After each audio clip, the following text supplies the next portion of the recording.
ವೀಕ್ಷಕರೇ ನಮಸ್ಕಾರ. ಈಗ ನೀವು ನೋಡ್ತಾ ಇದ್ದೀರಾ ಒಂದು ಹಲಸು. ಇದು ಯಾವ ತಳಿ ಅಂತ ಗೊತ್ತಿಲ್ಲ ಅಥವಾ ಯಾವ ಮರ ಅಂತಲೂ ಗೊತ್ತಿಲ್ಲ. ಮಾರ್ಕೆಟಿಗೆ ತಂದಿದ್ದು ಕೋಲಾರದಲ್ಲಿ ತಾವು ಬಂದಿದ್ದು. ಗಾತ್ರ ದೊಡ್ಡದಿದೆ, ಸೈಜು ಮತ್ತು ಶೇಪ್ ಕೂಡ ಚೆನ್ನಾಗಿದೆ. ಸೊ ಒಳ್ಳೆ ಸ್ಮೆಲ್ ಕೂಡ ಬರ್ತಿದೆ, ರುಚಿ ಚೆನ್ನಾಗಿದೆ ಅಂತ ಅಂದ್ಕೊಂಡಿದ್ದೀನಿ. ಈಗ ಕಟ್ ಮಾಡಿ ನಿಮಗೆ ತೋರಿಸ್ತೀನಿ ಹೇಗಿದೆ ಅಂತ.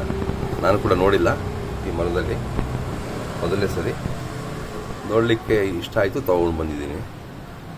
ಈಗ ಕಟ್ ಮಾಡಿ ನೋಡೋಣ ಹೇಗಿದೆ ಅಂತ. ಇದು ತೂಕ 10 kgಗಿಂತ ಜಾಸ್ತಿ ಇದೆ. ಮೊದಲು ತೂಕ ಚೆಕ್ ಮಾಡೋಣ.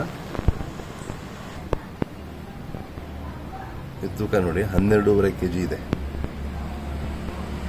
ದೊಡ್ಡ ಗಾತ್ರದ್ದು 12.5 kg ತೂಕ ಇದೆ.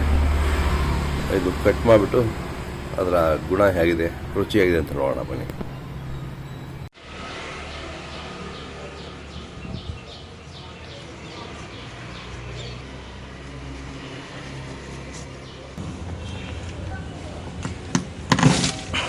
ಕಲರೇ ಇಲ್ಲ.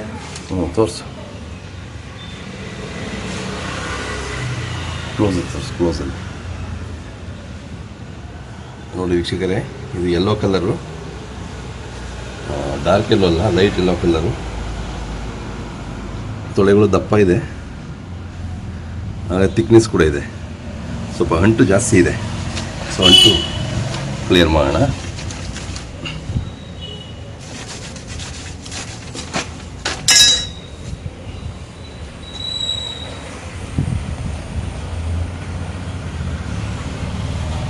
ಇದು ಕಾಯಿ ಕೂಡ, ಹಣ್ಣು ಕೂಡ ದಪ್ಪ ಇದೆ, ಹಾಗೆ ಒಳಗಡೆ ತೊಳೆ ಕೂಡ ದೊಡ್ಡ ಸೈಜ್ನಲ್ಲಿದ್ದಾವೆ. ನೀವು ನೋಡ್ಬೋದು. ಮಧ್ಯದ ದಿಂಡು ಕೂಡ ನಾರ್ಮಲ್ ಇದೆ, ಮತ್ತು ಹೊರಗಡೆ ತೊಗಟೆ ನೋಡಿ ದಪ್ಪ ಇದೆ, ದಪ್ಪವಾದ ತೊಗಟೆ ಇದೆ ಹೊರಗಡೆ ರಿಂಡು.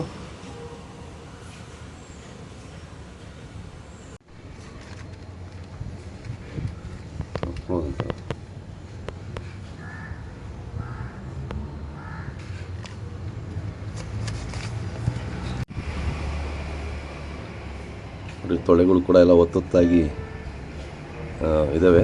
ಒಳ್ಳೆ ಫಿಲ್ಲಿಂಗ್ ಇದೆ, ನೋಡ್ಬೋದು.